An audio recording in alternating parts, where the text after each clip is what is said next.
How to get to a stage of momentum. Understand that growth happens in the face of challenges when you push beyond current limitations in order to reach a breakthrough, which is a point in time when you realize that previously you perceived as impossible suddenly becomes possible.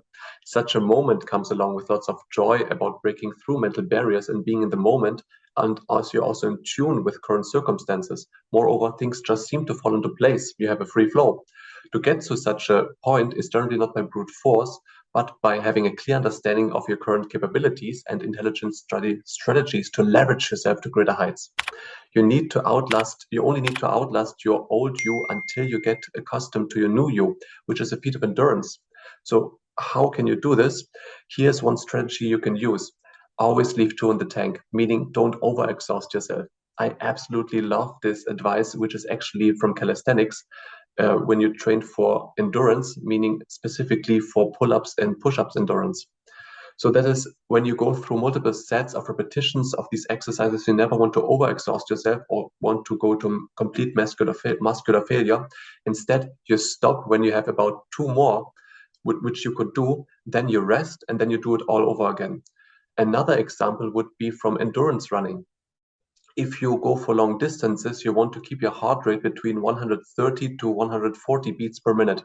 The speed in which you can still comfortably hold a conversation or smilingly greet your neighbor while running. I once talked to a policeman in his late 50s who runs ultra marathons, meaning distances longer than 42 kilometers. And generally, he told me he runs them in a negative split, meaning he starts off slow, but after about half of the distance of the race, he gradually increases the pace. When all the young and unexperienced runners, which were starting off rapidly, just like running very, very fast, he thought, just go on and run like this. After 70 or 80 kilometers, I will get you anyway. And sure enough, after a day or so, when all the youngsters are exhausted and couldn't run anymore, he just seemingly effortlessly and gracefully passed them. Now, what does this have to do with classical studies, with classical language studies? An awful lot, I feel. So, although the discipline is very different, the basic concept of the strategy isn't. You want to study so that you can still do a bit more, and then you rest for the day. In this manner, you can avoid the long recovery periods resulting from muscular and cardiovascular failure or fatigue, or in our case, mental burnout due to overstudying. So try to find this sweet spot where it just feels right for you and you are happy to engage in the studies the following day. Note that this is different for everybody depending on many factors, such as previous studies, specific languages you did. Therefore, comparing your abilities to and progress with others is futile because more often than not, this leads to discouragement. Especially in the beginning, you want to harness feelings of joy and satisfaction from the little successes you have. Proudly look back at what you have done instead of getting discouraged of all the things which are still to come.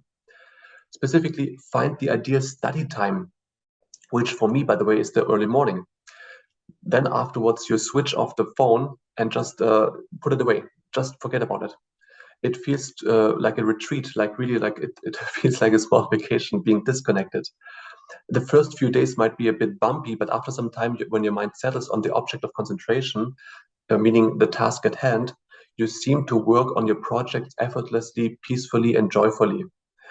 Guys, if you have any questions and comments, leave them down below. And if you found this video helpful, then smash the like button and hit the subscribe button with the notification bell so that you never miss a video when I put one out. All right, guys, I will see you soon.